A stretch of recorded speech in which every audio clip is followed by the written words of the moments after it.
Hi, Mike DePung here. Thanks for being with me. I want to share some thoughts today on this special day. It's not really super special because it's the day all tax returns are supposed to be filed here in the United States. But it's also the day that we can remember that President Abraham Lincoln died. He was shot on the 14th at Ford's Theater, and shortly after midnight into the early morning of the 15th, he died. He passed away. But Lincoln isn't the one I want to really totally talk about. Um, some great things from him, but a very bad thing from him was that he approved the execution of 38 indigenous people from the Dakota tribe, and it's the largest mass execution in the history of the United States. So that's not a good thing. But all else that he did, and we all have our decisions we make and failures and ups and downs. Um, but somebody who witnessed Lincoln pretty regularly was Walt Whitman, the great American poet. And as far as I'm concerned, the best American poet. Um, and he wrote a poem in memory, a whole section of his book, of his collection of poems called Leaves of Grass, is devoted to memories of President Lincoln. And the one poem that I want to read that I always remember this time of the year because Whitman brings up the plants and the positions of the stars, the planets actually, at this time of the year. And it's something that where I live, these things are easily seen. So the poem that he wrote was called When Lilacs Last and the Dooryard Bloomed. I would encourage you to look that up and to read it thoughtfully. There is so much there. Part of what I believe as a shaman, in terms of seeing the spirit essence of everything. Walt Whitman saw those things. I mean, he wasn't a shaman. I never heard anybody claim that, but I'm saying in terms of analyzing what's there and looking at it and what I know in terms of a metaphysical analysis of his work and of many others, you see that there was this understanding that there was a spirit that we could communicate with in all flora and fauna, in all organic and inorganic matter. It's there. And so I want to read a little bit of this 8-page poem. And then I want to say a few things about it as we go along. And I have something else to share. Don't know exactly where this is going to go. This is probably going to be a longer video, but stick with me. And there might be something there that your heart can use. Um, so, when lilacs last in the dooryard bloomed. When lilacs last in the dooryard bloomed and the great star early drooped in the western sky in the night, I mourned and yet shall mourn with ever returning spring. Ever returning spring, Trinity sure to me you bring, lilac blooming perennial and drooping star in the west, and thoughts of him I love. Whitman was very moved by President Lincoln and seeing him and seeing the effects of the Civil War and knowing that Lincoln stood for let's end this thing. We can't have the hatred that goes on. And a lot of people say that the Civil War was a matter of economics. It was a matter of slavery. In a way it was, but that wasn't the main issue with Lincoln and the North. The main issue was freedom for those people who had been enslaved. It was recognizing the humanity of fellow human beings. And it was not perfect. And there's nobody saying, but Whitman says there are three things that remind me, or two things here that he brings up, and he's going to bring in a third very shortly, that remind me of Lincoln, the memories, the thought of him I loved Abraham Lincoln. And he says it's a lilac flower, a lilac bush that blooms this time of the year on the parallel where he was and where I am. And then it says that there's the drooping star in the west, which is actually the planet Venus that was there. And so here is where he uses these three things, and he's going to get to a thrush bird that I'm probably not going to read that part, that symbolize that the spirit essence of them spoke to his spirit, and they were symbols to him. And here's part of that. He says, "O powerful western fallen star, O shades of night, O moody, tearful night, O great star disappeared, O the black mark that hides the star, O cruel hands that hold me powerless, O helpless soul of me, O harsh surrounding cloud that will not free my soul. So he felt sorrow very deeply over Lincoln's death. But then he realizes as the poem goes along, as I'm going to skip ahead a little bit, that he realizes that death has not been given her proper place. Death has a function and does things, and we are going to read about that. Um, Let me see. Sorry, my little marker slipped out of my page here. So he goes through the memory of all the soldiers that he saw. Walt Whitman served as a military nurse that was housed in the Library of Congress in Washington, D.C., and he cared for men on both sides of the battle, for Union soldiers and Confederate soldiers. He saw their souls, he saw what was common among them, and he realized they weren't, and he saw so many die, and he realized that what was important was this essence of spirit that people are. And this is what as he's remembering every spring, he says, for as long as I live, I'm going to keep remembering this day. I'm going to keep remembering this spring, what it means to me. And he says, I saw battle corpses, myriads of them, and the white skeletons of young men. I saw them. I saw the debris of all the slain soldiers of the war. But I saw that they were not as I thought. They themselves were fully at rest. They suffered not. The living remained and suffered. The mother suffered, and the wife and the child and the musing comrade suffered, and the armies that remained suffered. Sorrow over all of that death. But he saw the other side of the river of life. He saw the other side of the veil that separates life and death. And he says, those who have passed over, I know they are at peace. He saw them pass, many, many that he cared for pass into that peace. And he says, here's what we can get from this. Passing the visions, passing the night, passing, unloosing the holds of my comrade's hands, passing the song of the hermit bird, and the tallying song of my soul, victorious song, death's outlet song, yet varying, ever altering song, as low and wailing, yet clear the notes rising and falling, flooding the night, sadly sinking as warning and warning, and yet again bursting with joy, covering the earth and filling the spread of the heaven, as that powerful psalm in the night I heard from recesses. Passing, I leave thee, lilac with heart-shaped leaves. I leave thee there in the dooryard, blooming, returning with spring. He sees all and he says, it moves on. We move on. The dead are there. They're okay. There are people here who are suffering, but we should listen to what nature has to tell us. He heard the sorrow and yet the victory song in the call of the thrush there in the forest where he is. He's there remembering all of this in a forest of pines and cedars, and he sums it all up. It's all his reflection. 8 pages of poetry that is reflection, that is just incredible. And he finishes like this. As he realizes the value, again, let me just say this.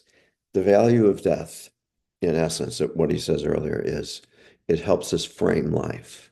It helps us to put life into perspective, the lives of those individuals who died, but also what does it mean for us in the collective? I remember a famous line from John Donne many centuries before this, where he said, ask not for whom the bell tolls. Who does that bell, that is the funeral bell that you hear ringing, who does it ring for? It rings for you, it rings for me, because we are all connected in this.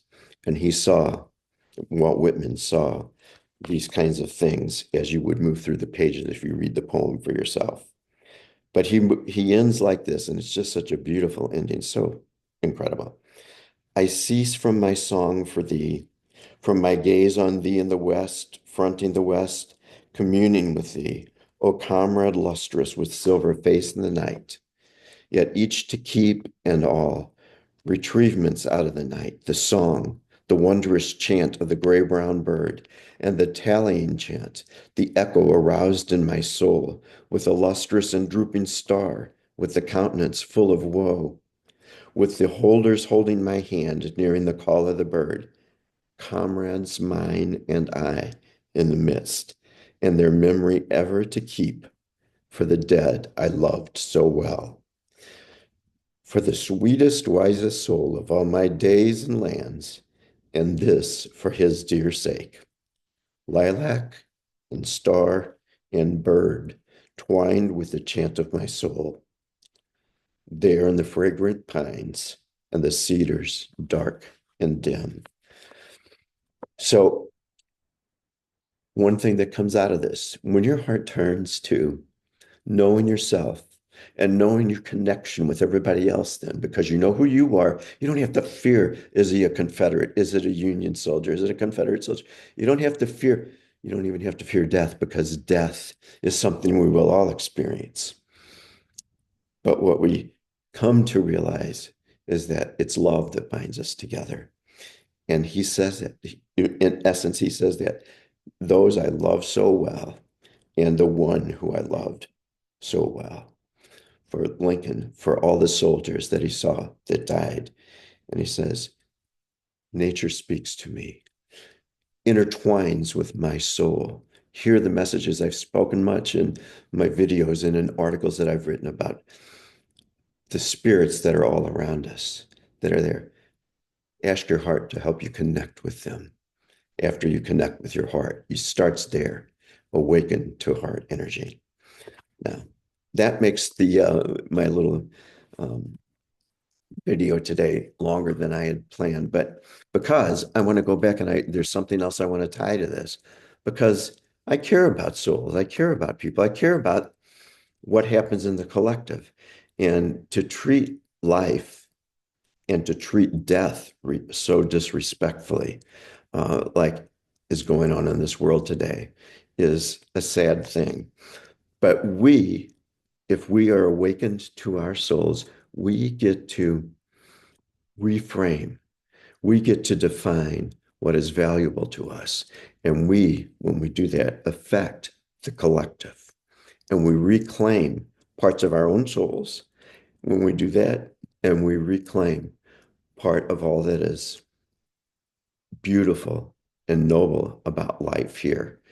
It's relatively short, but we come here to experience it, not for length, but for quality, for connecting with all of the spirits here and realizing that we come as spirit incarnate.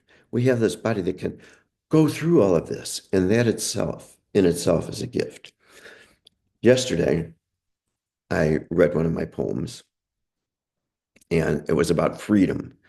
And I had drawn a card from my mystical shaman oracle deck, and I left it to the side. And I just felt today that I needed to bring this when we talk about freedom. And in a sense, Whitman talked about freedom, freedom from the fear of death, freedom from just being dishonorable about it.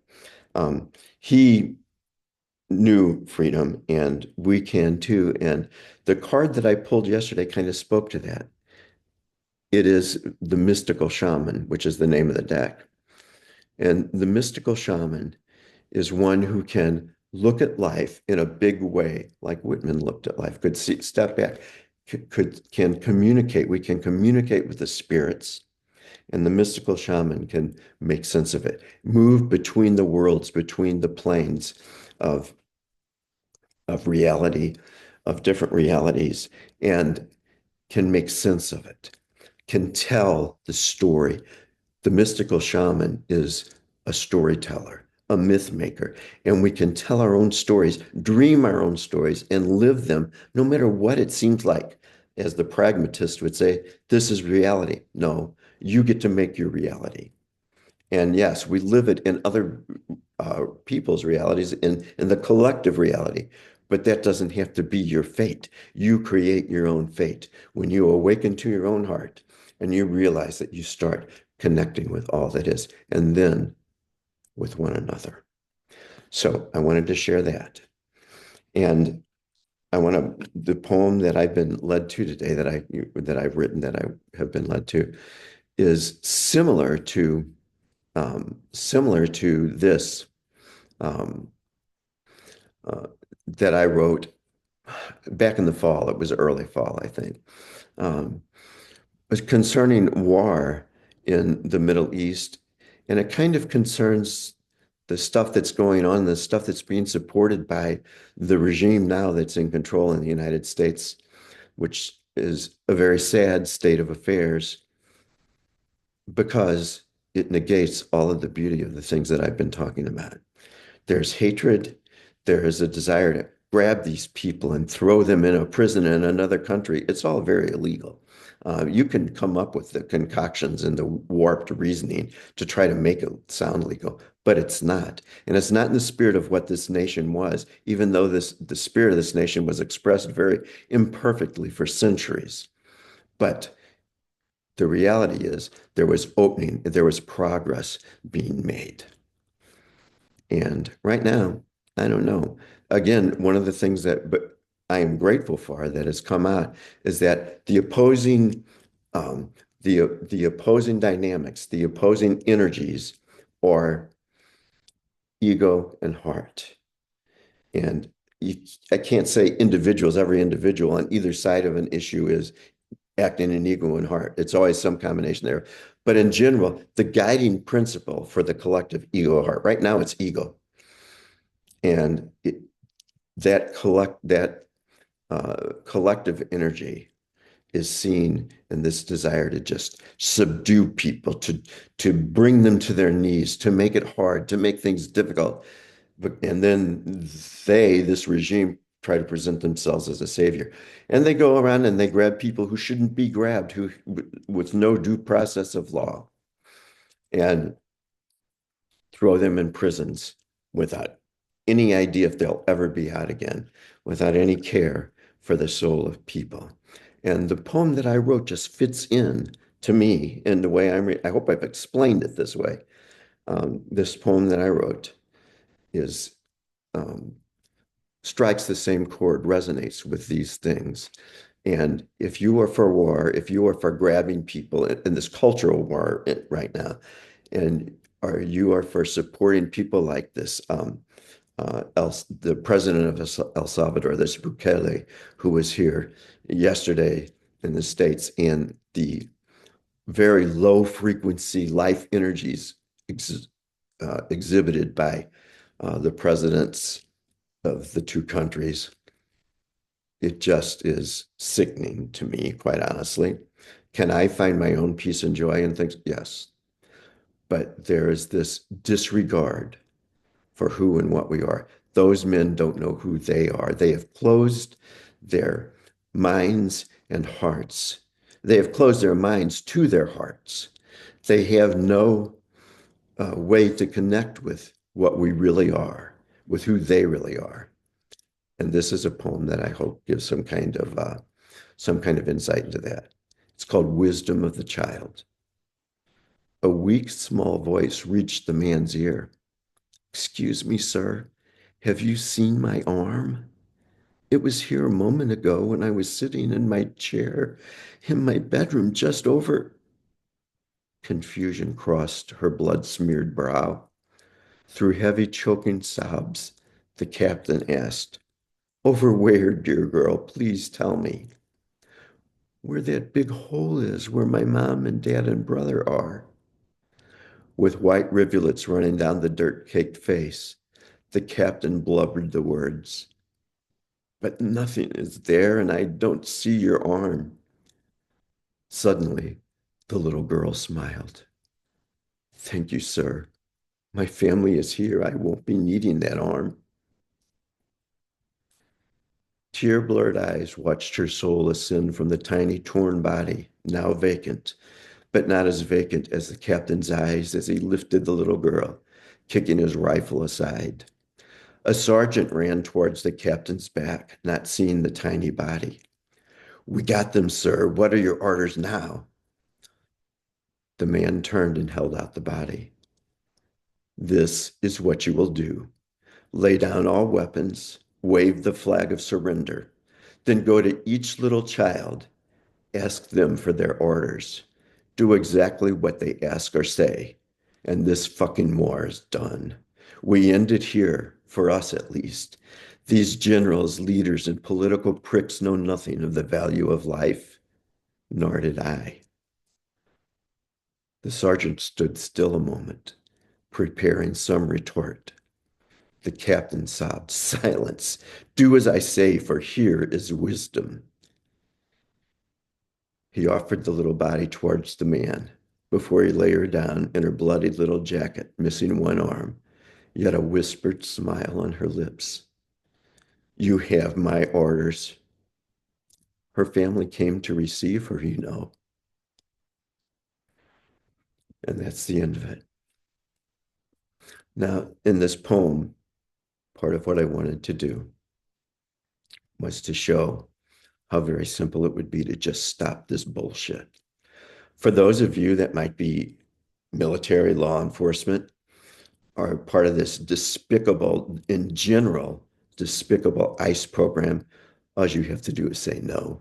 I won't carry out those things that infringe on the freedoms and rights of others, that deny the dignity of the human spirit, of heart energy that we came here to live. I'm not going to take that away. So this poem was written in love. It may not sound like it, but sometimes love is tough love, and but it is sincere love.